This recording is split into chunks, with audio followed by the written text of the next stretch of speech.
तो कुल मिला के जितना बड़ा आतंकवाद जातिवाद है और ये लोग फैला रहे हैं, इतना कोई नहीं फैला रहा। तो आतंकवाद चाहे धर्म पूछ के किया जाए, जाति पूछ के किया जाए, आतंकवाद है। भारत में समता, स्वतंत्रता, बंधुता और न्याय पर आधारित समाज की संरचना का जो ध्येय है उसे पूरा करना ही होगा। हर मानव को एक समान मानना होगा, सबके हक अधिकार एक जैसे करने होंगे, जैसा बाबा साहब ने संविधान में लिख रखा है, वो आपको करना होगा, वरना आपका ये जातिवाद जो है, इससे बड़ा आतंकवाद हम कोई नहीं मानेंगे। और नेशनल A1 न्यूज़ में आपका स्वागत है। आज हमारे चैनल पर एडवोकेट अशोक कुमार बसोत्रा जी हैं। तो आज एक हम बड़े ही गंभीर मुद्दे पे बसोत्रा सर के साथ डिस्कस कर रहे हैं। तो और बसोत्रा सर जी को हम बहुत बहुत मुबारक दे रहे हैं कि बसोत्रा सर जिसके विषय पर यहाँ पे धरने पे बैठे थे, तो उनका एक जो मुद्दा था वो फुलफ़िल हो पाया है। तो बसोत्रा सर आपको बहुत बहुत मुबारक है। आपने पिछले 1.5 साल से यहाँ पे धरने पे बैठे हुए हो, तो आपका जो एक जातिगत जनगणना को लेकर जो मुद्दा था वो अभी तकरीबन फुलफ़िल हो चुका है, तो उसके लिए हम आपको मुबारक देते हैं। तो बसोत्रा सर आप बता सकते हैं कि आपका जो एजेंडा एक मुद्दा था जो फुलफ़िल हो गया, तो उसके लिए आप क्या संदेश देना चाहते हैं? अनिल जी देखिए, समाज का जो काम है वो थोड़ा मुश्किल काम होता है, सब लोगों के बस में होता नहीं। फुले शाहू अम्बेडकरी विचारधारा को लेके जो मिशन हमने शुरू किया, उस मिशन को घर घर पहुंचाना हमारा सबसे बड़ा ध्येय था, ऑब्जेक्टिव था। उसी सिलसिले में हमने मुख्य मांगें जो रखी थी, पहली हमारी मुख्य मांग यही थी कि जाति आधारित जनगणना होनी चाहिए, और इसके लिए हम काफ़ी लंबी जद्दोजहद कर रहे हैं। करीब मंडल कमीशन लागू होने से ये मांग उठ रही थी, और पिछले 25-30 साल से तो बड़े ज़ोर से हमने ये मांग उठा रखी थी। अब हुआ ये था कि लोकतंत्र में मुद्दे काम करते हैं। जब कांग्रेस की सरकार रही मनमोहन सिंह जी की 10 साल, तो कांग्रेस ओबीसी को बेवकूफ़ बनाती रही ये कहकर कि हम करवाएंगे, मगर अल्टीमेटली कांग्रेस ने जनगणना नहीं करवाई। जब 2011 का सेंसस होना था, तो उस वक्त भी कांग्रेस ने कमिटमेंट पहले कर रखी थी कि 2011 का सेंसस कास्ट बेस्ड सेंसस होगा, मगर पी चिदम्बरम और प्रणब मुखर्जी ये टोटली अगेंस्ट हो गए थे और ये नहीं चाहते थे कि कास्ट बेस्ड सेंसस हो। प्रणब मुखर्जी खास करके बिल्कुल ही नहीं चाहते थे, और वो ब्राह्मणवादी विचारधारा के थे, तो बिल्कुल ही नकारते थे इसको। कमोवेश तत्कालीन प्रधानमंत्री डॉक्टर मनमोहन सिंह जी भी नहीं चाहते थे कि कास्ट बेस्ड सेंसस हो। तो कुल मिला के ये सेंसस 2011 में हुआ नहीं। उसके बाद एक इनफॉर्मल सा सेंसस कांग्रेस ने करवाया था, मगर उसके आंकड़े आज तक जारी नहीं हुए। 2011 में हुआ था? 2011 के बाद हुआ था वो। 11 वाले सेंसस में तो उन्होंने नहीं करवाया, अलग से करवाया था, तो उसके आंकड़े आज तक इन्होंने जारी किए ही नहीं है। इस चीज़ का फ़ायदा भाजपा उठा रही थी, खास करके राजनाथ सिंह के अगर भाषण उन दिनों के आप सुने 2011, 12, 13 के, और भी भाजपा के बड़े बड़े नेता ये कह रहे थे कि हम करवाएंगे। तो ओबीसी का वोट बैंक किसी वजह से कांग्रेस से खिसक कर भाजपा की तरफ चला गया। 2014 की इलेक्शन भाजपा जीत गई, कांग्रेस हार गई। मगर 2014 से लेके 2025 तक भाजपा ने भी जाति आधारित जनगणना करवाने का कोई संकल्प जो है पूरा करने की कोशिश नहीं की, क्योंकि वो भी वोट बैंक की राजनीति कर रही थी। कास्ट बेस्ड सेंसस उसको करवाना नहीं था, उसको पता है कास्ट बेस्ड सेंसस अगर हो गया तो मनुवादियों की वाट लग जाएगी, मनुवादियों की राजनीति का अंत शुरू हो जाएगा, ये उन्हें मालूम है। वही मनुवादी कांग्रेस में भी है, भाजपा में भी है, आरएसएस में तो है ही, हिंदुत्ववादी संगठनों में तो है ही। तो भाजपा नहीं चाहती थी ये हो, मगर हमने लगातार दबाव बना के रखा हुआ था, और पूरे देश भर में हम पूरी कोशिश कर रहे थे। बामसेफ के समय से हम इस काम में लगे हुए थे। यशकाई DK खापर्डे जी, यशकाई दीना बाना जी, मान्यवर कांशीराम जी और इनके साथ जितने मिशनरी शुरू हुए थे, और उसके बाद हम जैसे जो आगे मिशनरी पैदा हुए सब लगे हुए थे। तो इस मुद्दे को लेके खास करके मैं मुख्य मांगों में पहले नंबर पे इस मुद्दे को लेके पिछले 1.5 साल से 4 नवंबर 2023 से मैं लगातार यहाँ धरने प्रदर्शन पे इसी अम्बेडकर चौक में बैठा हुआ हूँ। अब तो ये अम्बेडकर चौक जम्मू वाला जो है इंटरनेशनल फिगर बन गया हमारे इस धरना प्रदर्शन की वजह से। और ऐसे ही प्रेशर से जो पूरे भारत में मेरे जैसे लोग बैठे हुए हैं, अल्टीमेटली अब भाजपा को पता चल गया है कि अब इनका जनाधार जा चुका है। 545 लोकसभा की सीटों पे अगर फ्री फेयर ट्रांसपेरेंट इलेक्शंस हो जाएं, तो मैं दावे से कह सकता हूँ 5 सीटें भी भाजपा को नहीं मिलेंगी। और ओबीसी 65% है, जिस तरफ जाएगा बर्बाद कर देगा बाकी पार्टियों को। जिस पार्टी को समर्थन देगा वही जिंदा रह सकती है। तो अब जब भाजपा को ये पता चल चुका है कि इनके सारे मुद्दे फेल हो चुके हैं, भारत पाकिस्तान का मुद्दा, हिंदू मुस्लिम का मुद्दा, मंदिर मस्जिद का मुद्दा, शमशान घाट कब्रिस्तान का मुद्दा, सारे ही मुद्दे इनके फेल हो चुके हैं। इनकी वो ढकोसलेबाजी ड्रामेबाजी अब नहीं चलेगी। तो अब इन्होंने ओबीसी को एल्योर करने के लिए एक बार फिर कोशिश की है। तो इनकी इस कोशिश में अल्टीमेटली इन्होंने डिक्लेयर किया है कि जाति आधारित जनगणना अगली जो होगी वो होगी। मैं उम्मीद करता हूँ इस बार ये झूठ नहीं बोलेंगे, क्योंकि अगर झूठ बोलेंगे तो ओबीसी इनको कहीं का छोड़ेगा नहीं। वैसे इसका इनको राजनीतिक फ़ायदा बिहार में भी नहीं मिलेगा, क्योंकि काठ की हांडी बार बार नहीं चढ़ती है। मगर हाँ, जाति आधारित जनगणना, चाहे कांग्रेस हो, भाजपा हो, सूडो कम्युनिस्ट हो या कोई मूल निवासी बहुजनों की पार्टी आ जाए, जो भी अब सत्ता में इस देश में रहेगा ओबीसी को इग्नोर नहीं कर सकता है। वो जाति आधारित जनगणना करवा के ही रहेगा। अब पता चलेगा कि ओबीसी का टोटल नंबर कितना है, उनके matriculate, graduate, post graduate, PhD कितने हैं, उनके डॉक्टर, इंजीनियर, प्रोफेसर, जज, डीसी, डिवकॉम, ये एसएसपी, ये सब एसएचओ कितने हैं। उसके बाद कितनों के पास ज़मीनें हैं, कितनों के पास पक्के मकान हैं, गाड़ियां हैं, दुकानें हैं, बिजनेस हैं, नौकरियां हैं। सारा शासन, प्रशासन, न्यायपालिका, मीडिया, देश के साधन संसाधनों में ओबीसी का जो हिस्सा है, अब वो फिगर सामने आएगी। मेरा ऐसा मानना है ओबीसी में अब बड़ी जागृति आने वाली है और ओबीसी का मनोबल भी बढ़ने वाला है। आने वाली सरकारें मूल निवासी बहुजनों की होंगी, जिसमें ओबीसी की मेजर पार्टिसिपेशन होगी, और ये अब होगा, इसे कोई रोक नहीं सकता, मेरा ऐसा मानना है। सर, जैसा कि भाजपा के बड़े लीडर हैं जो नितिन गडकरी जी, उन्होंने स्टेटमेंट दिया था कि जो पूछेगा जाति वो खाएगा जूते। तो ऐसा स्टेटमेंट दिया था। और एक भाजपा के जो ट्विटर हैंडल एक्स के ऊपर एक वहाँ पे भी उन्होंने एक पोस्ट शेयर की थी, जो निंदनीय वाक़या पहलगाम में हुआ उसको लेके, कि जो उन्होंने धर्म पूछ के मारा, जाति नहीं। तो सर, मुझे लगता है कि धर्म पूछ के तो चलो उन्होंने किसी को मारा, वो तो गलत है। तो जो लोग आज की डेट में 3-4 महीने के बाद किसी को जाति पूछ के मारा जाता है, या दलित को घोड़ी चढ़ने से रोका जाता है, या दलित को किसी वजह से पीटा जाता है, तो सर ये कहाँ तक सही है? नितिन गडकरी जी ने कहा था, जो करेगा जात की बात उसको मारो लात। हाँ जी जी। और कंगना रनावत भी कह रही थी कि जाति आधारित जनगणना नहीं होनी चाहिए। भाजपा का सबका एक ही स्टैंड था। भाजपा अब ये कह रही थी जाति से देश बढ़ जाएगा। तो अब इनको मुंह की खानी पड़ी, क्योंकि जनाधार ओबीसी के पास है और संविधान लागू है। अल्टीमेटली इलेक्शंस होनी है।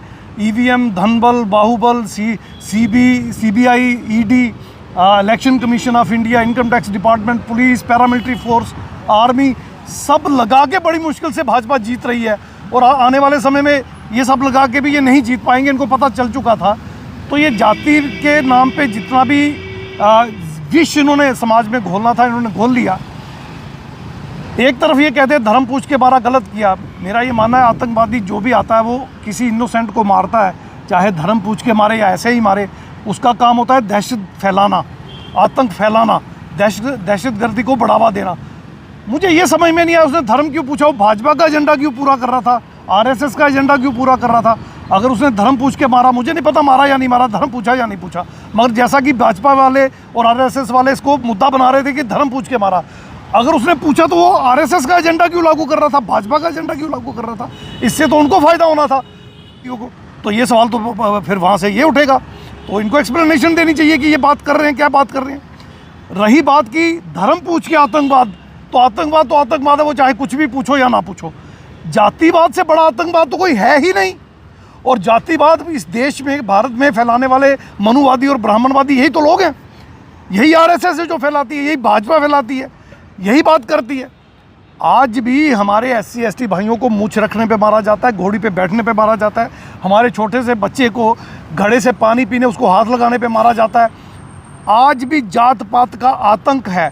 अभी हाल ही में पिछले कई दिनों में कई ऐसी घटनाएं हुई हैं, छोटे छोटे मासूम बच्चों को मारा है जाति पूछ पूछ के। जाति पूछ के मारना आतंकवाद का चरम सीमा का अल्टीमेट है, मैं तो ये कहूँगा। तो ये असली आतंकवाद तो जातिवाद ही है इस देश में। वो भी बड़ी निंदनीय घटना है, अफसोसजनक है। मैं उसके फेवर में नहीं हूँ, मुझे सबसे ज़्यादा दुख उस बात का मुझे भी है, मगर इस तरह की हज़ारों घटनाएं पूरे देश में जो रोज़ हो रही हैं, और किसकी छत्रछाया में हो रही हैं, इन्हीं ब्राह्मणवादियों मनीवादियों की छत्रछाया में, इसी आरएसएस, इसी भाजपा के शासन और प्रशासन काल में हो रही है। और अल्टीमेटली आप देखिए, meeting high level Modi ji करते हैं कैबिनेट की, उसके पास जाना चाहिए राष्ट्रपति मुर्मू जी के पास। जाते कहाँ हैं? मोहन भागवत के पास। उसके पास कौन सा कॉन्स्टिट्यूशनल होता है भाई? अनरजिस्टर्ड एक ऑर्गेनाइजेशन है, जो उसके पास क्यों जा रहे हैं आप क्या क्या दिखाना चाहते हैं? अनअकाउंटेड मनी उनके पास है, आप कभी हिसाब नहीं पूछते। वहाँ यूएपीए नहीं लगता, अरबों खरबों रुपया गवर्नमेंट की तरफ से आप उन पे खर्च रहे हैं। किस खाते में खर्च रहे हैं आप? तो कुल मिला के जितना बड़ा आतंकवाद जातिवाद है और ये लोग फैला रहे हैं, इतना कोई नहीं फैला रहा। तो आतंकवादियों को बुरा भला कहने से पहले इनको अपना गिरेबान झांकना चाहिए भाजपा और आरएसएस वालों को, कि आज भी आप भारत में जातिवाद का आतंकवाद फैला रहे हो और लोगों को जातिवाद के नाम पे प्रताड़ित करके मार तक रहे हो। या ये जातिवाद जाति पूछ के किया जाए, आतंकवाद है। भारत में समता, स्वतंत्रता, बंधुता और न्याय पर आधारित समाज की संरचना का जो ध्येय है उसे पूरा करना ही होगा। हर मानव को एक समान मानना होगा, सबके हक अधिकार एक जैसे करने होंगे, जैसा बाबा साहब ने संविधान में लिख रखा है वो आपको करना होगा। वरना आपका ये जातिवाद जो है, इससे बड़ा आतंकवाद हम कोई नहीं मानेंगे और आपसे बड़ा आतंकवादी कोई नहीं माना जाएगा। पूरा विश्व आपको आतंकवादी कह रहा है और आगे भी कहेगा अगर आपने ये बंद नहीं किया तो। सर, अभी मोहन भागवत जी का स्टेटमेंट आया कि जो कास्ट सेंसस है वो करवाने के बजाय उसको छोड़ देना चाहिए, कि जो मेन जो है सब हिंदू हैं, दलित भी हिंदू है, तो दलित को हिंदू का टैग देना, दलित के कास्ट सेंसस नहीं होने देना, तो इसमें मोहन भागवत जी की क्या मंशा हो सकती है? देखिए, मोहन भागवत जी के पेट में अब दर्द इसलिए उठ रहा है कि सत्ता आसीन होने के लिए वोट चाहिए। वोट SC ST OBC के पास है।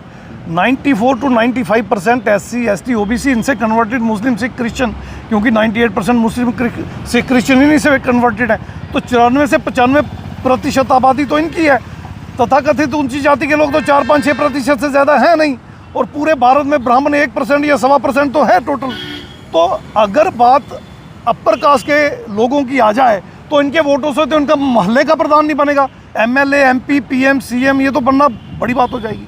तो अल्टीमेटली मोहन भागवत को ये बड़ी पेट में दर्द हो रहा है कि जब ये जाति आधारित जनगणना हो जाएगी तो SC ST की तरह OBC भी जागरूक हो जाएगा, मुस्लिम सिख क्रिश्चियन इनके साथ आ जाएगा, इनका कम्बिनेशन बन जाएगा, तो सत्ता आसीन पार्टियाँ इन्हीं की होंगी, रूल इन्हीं का चलेगा। शासन में भी यही लोग होंगे, फिर ये प्रशासन में अपनी हिस्सेदारी तय करवाएंगे, न्यायपालिका में अपनी हिस्सेदारी तय करवाएंगे, मीडिया पे कब्जा करेंगे, देश के साधन संसाधन भी इनके कब्जे में होंगे। तो हमारे देश में ब्राह्मणों की संख्या 3.5%, लोकसभा में 80%, राज्यसभा में 96%, कैबिनेट सचिव 33%, मंत्री सचिव 54%, अतिरिक्त ब्राह्मण 62%, पर्सनल सचिव 70%, एग्जीक्यूटिव सचिव 91%, सुप्रीम कोर्ट में जज 96%, हाई कोर्ट में जज 80%, भारतीय राजदूत है 81%, राज्य में 82%, एयरलाइंस में 61%, बैंक में 57%, IAS 72%, IPS 61%, टीवी कलाकार 83%, आपको NIA जांच एजेंसियों में आइएगा तो 72%, मंदिर में 100%, मीडिया में 90%। कहाँ है ये ब्राह्मण? केवल ब्राह्मण इस देश का संविधान चला रहा है। तो इनका अस्तित्व खतरे में है, उसको बचाने के लिए मोहन भागवत जोर लगा रहे हैं। अब इनका दोगला चेहरा सामने आ चुका है, अब ये कुछ नहीं कर पाएंगे। अल्टीमेटली इनको बाबा साहब के संविधान के सामने घुटने टेक देने चाहिए। मोहन भागवत जी, आप जितना भी हमारे खिलाफ एजेंडा चलाना चला लीजिए, अब आपके एजेंडे सफल होने वाले नहीं हैं। अब भी वक्त है, सुधर जाइए। एक तरफ आप कह रहे हैं सब हिंदू हैं, कैसे हिंदू हैं? अगर सब हिंदू हैं तो हाथरस में जो हमारी बच्ची के साथ दुर्घटना हुई, बलात्कार हुआ, मार दिया गया उसको, फिर बिना घर वालों की इजाज़त से पुलिस ने उसका शव जला दिया, कहाँ थे आप? अगर आप हिंदू थे, वो बच्ची भी हिंदू थी, तो आप वहाँ क्यों नहीं आए?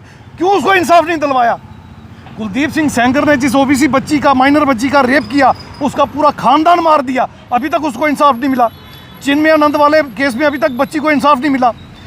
ब्रिजभूषण शरण सिंह ने जिन बच्चियों को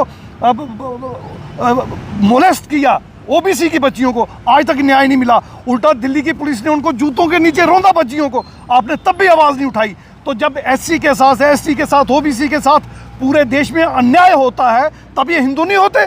सिर्फ वोट लेने के लिए वोट बैंक बना के आप हिंदू मानते हो इनको, मुस्लिम से लड़वाने के लिए, सिख से लड़वाने के लिए, क्रिश्चियन से लड़वाने के लिए, फिर SC ST को OBC से लड़वाने के लिए, सिर्फ इन कामों के लिए इनको हिंदू बना रखा है। अगर ये हिंदू थे या हैं तो आप इनके हितों की रक्षा क्यों नहीं करते? इनको इनका हक क्यों नहीं दिलवाते? आज तक OBC की रिजर्वेशन का सबसे ज़्यादा बेड़ा गर्क आपकी भाजपा ने किया। आपकी भाजपा ने OBC को आज तक हक नहीं मिलने दिया, ना रिजर्वेशन मिलने दी। किस मुँह से आप हमें हिंदू कहते हैं? SC हिंदू नहीं है, ST हिंदू नहीं है, OBC हिंदू नहीं है, और इनसे कन्वर्टिव मुस्लिम, सिख, क्रिश्चियन तो हिंदू है ही नहीं। इस देश में हिंदू मात्र आप 3-4% लोग हो, ब्राह्मण, क्षत्रिय और वैश्य। मुझे लग रहा है क्षत्रियों को भी अकल आ रही है, समझ आ रही है, वो बुद्ध की तरफ जा रहे हैं, वो भी बुद्धिस्ट की तरफ जा रहे हैं, बुद्ध बन जाएंगे, वो भी छोड़ देंगे आपको। आप माइक्रो माइनॉरिटी रह जाओगे जो सो कॉल्ड खुद को हिंदू कहते हो। तो लिहाजा मोहन भागवत जी का ये कहना कि सारे हिंदू हैं, इस देश में रहने वाले सारे, ये दूसरा मजाक है। ये वोट बैंक की राजनीति का हिस्सा है, बरगलाने का हिस्सा है, और वोट लूटकर हमारे सर पे बैठ के हमारे ही हक छीनने की साजिश है। इसे हम कतई कामयाब नहीं होने देंगे। मोहन भागवत जी के इस कथन की मैं मजम्मत करता हूँ, कड़ी निंदा करता हूँ, और मैं आगाह करता हूँ मोहन भागवत जी को, जहाँ से ये आए हैं वहाँ चले जाएं, वरना हम भेज के रहेंगे अगर इन्होंने इस तरह की हरकतें छोड़ी नहीं तो। इनको छोड़नी होगी। भारत में रहने वाला हर व्यक्ति भारतीय नागरिक है। वो हिंदू भी हो सकता है, मुस्लिम भी हो सकता है, सिख भी, क्रिश्चियन भी, ज़ोरास्ट्रियन, जैन, पारसी, बौद्ध, वो कुछ भी हो सकता है, मगर आप ये मत कहें वो हिंदू है। ऐसा कह के आप भारतीय नागरिकों का अपमान ना करें, भारत के संविधान की धज्जियाँ ना उड़ाएं, वरना आपकी धज्जियाँ हम उड़ा देंगे, याद रखिएगा। सर, जैसे कि दूसरा मुद्दा जो आपका है वो चुनाव बैलेट पेपर के लिए बोला आपने, बैलेट पेपर पे चुनाव होना चाहिए, ईवीएम मशीन को बैन करना चाहिए। तो सर आपका ये मुद्दा तो जातिगत जनगणना हो सकता है ईवीएम के थ्रू करवाएं वो, तो जातिगत जनगणना में भी ईवीएम के साथ कुछ हेर फेर करके अगर सपोज़ करो अपनी जितनी भी अपर कास्ट जातियाँ उनको हो सकता है ज़्यादा आंकड़ा दिखा दें, तो ऐसा पॉसिबल होना नहीं। जाति आधारित जनगणना तो अब जो सेंसस होगा, सेंसस के रूल्स के मुताबिक होगा। उसमें तो गवर्नमेंट मुलाजिम जाएंगे, घर घर से डाटा इकट्ठा होगा, घर घर जाके जाति भी पूछी जाएगी और बाकी डाटा भी इकट्ठा होगा। उसमें तो मैनिपुलेशन के चांसेस इसलिए कम है क्योंकि अगर कोई एम्प्लॉई गलत डाटा देगा तो उस पर कार्रवाई होगी, 6 महीने की सज़ा भी है उसमें। ये मैं ओबीसी के लोगों को भी बता देना चाहता हूँ, गलत जानकारी आप भी मत दीजिएगा, आपके खिलाफ भी कार्रवाई हो सकती है। रही बात मुद्दा मेरा जो ईवीएम का, वो मैंने ये रखा है कि ईवीएम धन बल और बाहुबल का प्रयोग इलेक्शंस में बंद होना चाहिए। भारत में चाहे पार्लियामेंट की इलेक्शन हो, असेंबली की हो, कॉरपोरेशन की हो, लोकल बॉडीज़ की हो, कोई भी इलेक्शन जो ईवीएम से नहीं होनी चाहिए, और धन बल और बाहुबल का प्रयोग उसमें नहीं होना चाहिए। फ्री फेयर ट्रांसपेरेंट इलेक्शन हो, इलेक्शन का खर्चा सारा इलेक्शन कमीशन उठाए, कोई कैंडिडेट या पॉलिटिकल पार्टी ना उठाए। इसके पीछे मेरी मंशा ये है कि लोकतंत्र तब मजबूत होता है जब लोगों की विल जो है उससे लोग चुने जाएं। लोग अपनी मर्जी से कैंडिडेट को चुने, चाहे एमपी हो, एमएलए हो, कारपोरेटर हो, पंच सरपंच कोई भी हो क्या रहा है, लोग जिसको चुनना चाहते हैं ईवीएम मैनिपुलेट करके, पैसा खर्च करके और बदमाशी करके, गुंडागर्दी करके, पुलिस, पैरामिलिट्री फोर्स, आर्मी का इस्तेमाल करके, और जैसे अभी महाराष्ट्र में एक पुलिस वाले ने बताया कि ईवीएम हैक की गई और 10 लाख रुपए रिश्वत दी गई। तो ये सारे मुद्दे इस तरह के उछाल के अल्टीमेटली ये करते क्या है, जो जिस कैंडिडेट को लोग चुनना चाहते हैं उसको नहीं चुनने दिया जाता, और जिसको ये लोगों पे थोपना चाहते हैं उस पर थोप देते हैं। आज भाजपा राज कर रही है तो 70 से 80% एमपी भाजपा के जो हैं वो मैनिपुलेशन से चुने गए, लोगों ने तो चुने ही नहीं। तो पार्लियामेंट में will of the people, wish of the people तो है ही नहीं। One man one vote one value का जो कंसेप्ट बाबा साहब ने अडल्ट फ्रेंचाइज का प्रौढ़ मत अधिकार का रखा था संविधान में, उसको इन्होंने डाइल्यूट कर दिया। विश्व की कोई भी कंट्री ईवीएम से अब इलेक्शन नहीं करवा रही, खासकर जिन्होंने ईवीएम बनाई वो तो करवा ही नहीं रहे। अमेरिका, इंग्लैंड जैसे देश, जापान जैसे देश, कोई भी देश ईवीएम से इलेक्शन नहीं करवा रहा, क्योंकि सबको पता है ईवीएम से मैनिपुलेशन हो जाती है। तो मेरा ये मानना है कि फ्री फेयर ट्रांसपेरेंट इलेक्शन हो तो लोगों की मर्जी के कैंडिडेट चुन के जाएंगे, चाहे एमपी हो, एमएलए हो, कॉरपोरेशन में कारपोरेटर हो या पंच सरपंच हो। एक तो ये कारण है। दूसरा कारण ये है कि इलेक्शन के लिए अरबों खरबों रुपया खर्चा जा रहा है। अभी इलेक्टोरल बॉन्ड का जो स्कैम सुप्रीम कोर्ट के सामने आया, क्विड प्रो को का, कि आप पैसा दो, आपको जितना देश को लूटना है लूट लो। 25 लाख करोड़ रुपया अडानी लूट के ले गया, उसी की हिस्सेदारी भाजपा को देता है, उसी की हिस्सेदारी मोहन भागवत को देता है। इनके 5 स्टार ऑफिस पूरे इंडिया में बन गए, हर डिस्ट्रिक्ट, हर तहसील लेवल पे इनके 5 स्टार ऑफिस बन गए। इसके अलावा हर इलेक्शन में वो अरबों खरबों रुपया खर्चता है, हर इलेक्शन में कैंडिडेट खरीद लेता है। अगर इनकी पार्टी हार भी जाए तो अपोजिशन के लोग खरीद लेता है। ईडी का इस्तेमाल होता है, सीबीआई का इस्तेमाल होता है, इलेक्शन कमीशन का इस्तेमाल होता है, इनकम टैक्स डिपार्टमेंट का इस्तेमाल होता है। इसके अलावा पुलिस, पैरामिलिट्री फोर्स, आर्मी तक का इस्तेमाल ये लोग कर रहे हैं। तो फिर वो फ्री विल लोगों की कहाँ गई, और ये अरबों खरबों की लूट कैसे बंद होगी? पूरा देश लूट के खा गए, नौकरियों के पैसे काट लिए, नौकरियां कर्टेल कर ली, लोगों की वेलफेयर स्कीमें बंद कर दी, SC ST OBC की वेलफेयर स्कीमें बंद कर दी और पैसा सारा डाइवर्ट कर दिया अडानी अंबानी की तरफ। उनसे हिस्सा लेके फिर इलेक्शन जीतते हैं। सत्ता से पैसा और पैसे से सत्ता का खेल खेलते हैं। ये खेल कैसे बंद होगा? तो मेरी मांग बिल्कुल क्लियर है, EVM धन बल बाहुबल का प्रयोग इलेक्शन में 100% बंद होना चाहिए। इसके बाद फ्री फेयर ट्रांसपेरेंट इलेक्शंस हो और इलेक्शन का सारा खर्चा इलेक्शन कमीशन करे, ना कोई कैंडिडेट ना कोई पॉलिटिकल पार्टी करे, और पूरी तरह से ट्रांसपेरेंसी हो। तब जाके देश का लोकतंत्र बचेगा, संविधान बचेगा और बाबा साहब की मंशा जो है वो पूरी होगी। वरना ये लूट जो है ये बंद नहीं होगी। मेरा सवाल सर, मेरा एक लास्ट सवाल है सर, कास्ट बेस जब सेंसस हो जाएगा, सेंसस के बाद सेंसस में दलित भी आएंगे, OBC भी आएंगे, पर अल्टीमेटली दलित को इतनी समझ आ जाएगी कि वो हिंदू में सेंसस हुआ है या दलित में सेंसस हुआ है? देखिए, कास्ट बेस्ड सेंसस में क्लियरली जो ऑफिशियल आपका डाटा लेने आया है उसकी भी ड्यूटी है कि वो गलत डाटा ना दे, उस पर कार्रवाई होगी। और अगर आप झूठी जानकारी देते हैं तो आप पे भी कार्रवाई हो सकती है। तो SC ST OBC को मैं आपके इस मीडियम के माध्यम से ये मैसेज देना चाहता हूँ कि खुल के सच बताएं। हम भी चाहते हैं कास्ट खत्म, हम कास्ट को जिंदा नहीं रहने देना चाहते हैं। भारत को बुद्ध में बनाना चाहते हैं। बुद्ध में भारत में ना धर्म था, ना वर्ण था, ना जातियाँ थी।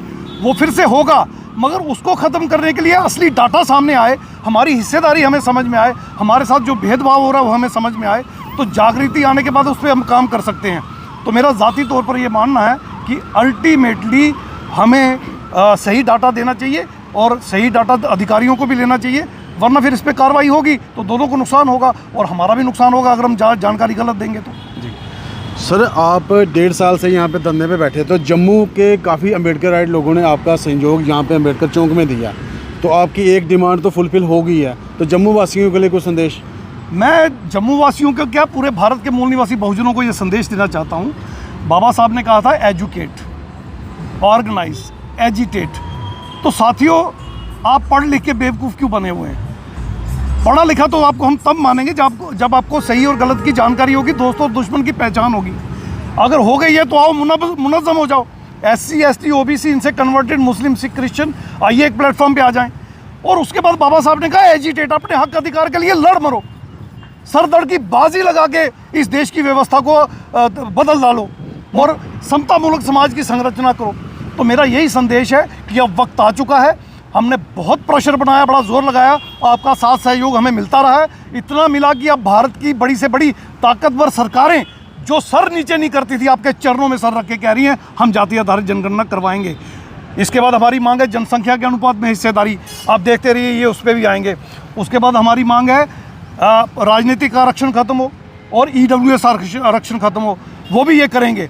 एक हमारी मांग है कि जितने भी भारत में रहने वाले नागरिक हैं उनको राइट टू वर्क जो है फंडामेंटल राइट में रखा जाए, सबको मान सम्मान और स्वाभिमान से जीने का हक अधिकार मिले, उस पर भी ये आएंगे। आप देखते रहिए, हम इनको घुटनों के बल लाएंगे। एक हमारी मांग है कि शिक्षा, स्वास्थ्य और न्याय सबको एक समान मिलना चाहिए, चाहे किसी को कितना भी संबल क्यों ना प्रदान करना पड़े। अनिल जी देखते रहिए, उस पर भी आएंगे। एक हमारी मांग है EVM धन बल बाहुबल का प्रयोग इलेक्शन में बंद हो, फ्री फेयर ट्रांसपेरेंट इलेक्शन हो, सारा खर्चा इलेक्शन कमीशन इलेक्शन का करे, ना कि कोई कैंडिडेट या पॉलिटिकल पार्टी, इस पर भी ये आएंगे। और आखिरी हमारी मांग है कि भारत का संविधान मूल रूप से लागू हो, समता, स्वतंत्रता, बंधुता और न्याय पर आधारित समाज की संरचना हो, रूल ऑफ लॉ इस्टेब्लिश हो। और एक हमारी स्पेशल मांग है कि SC ST OBC माइनॉरिटी के जितने भी कमीशन हैं, चाहे स्टेट लेवल के, UT लेवल के या नेशनल लेवल के, सेंट्रल लेवल के, उनका कोई मेंबर या प्रेसिडेंट या चेयरमैन अगर इन वर्गों के हितों के खिलाफ कोई रिकमेंडेशन करता है, कोई ऑब्जर्वेशन देता है, उसको कानून बनाकर कड़ी से कड़ी सजा होनी चाहिए। करना होगा, तब जाके भारत आगे बढ़ेगा, संविधान मूल रूप से लागू होगा और देश जो है दुनिया से आगे निकलेगा। ये करना ही होगा। मुझे ऐसा लगता है आने वाले समय में जो भी सरकारें केंद्र में या राज्यों में आएंगी, हमारी इन मांगों पे अटलता के साथ अपना पूरा खरा उतरेंगी, वरना हम इन सरकारों को घुटनों पे ला देंगे, सत्ता से बाहर खदेड़ देंगे। हम सत्ता हसीन होकर ये काम करेंगे अगर इन्होंने हमारी ये मांगें नहीं मानी। शुक्रिया सर। ये थे हमारे साथ एडवोकेट अशोक कुमार बसोत्रा जी। तो हमारे चैनल की तरफ से इनको बहुत बहुत कंग्रेचुलेशन। तो इनकी जो एक डिमांड है वो फुलफ़िल हो पाई है अभी तक। तो आप इस वीडियो को ज़्यादा से ज़्यादा शेयर करें, लाइक करें, कमेंट करें। धन्यवाद।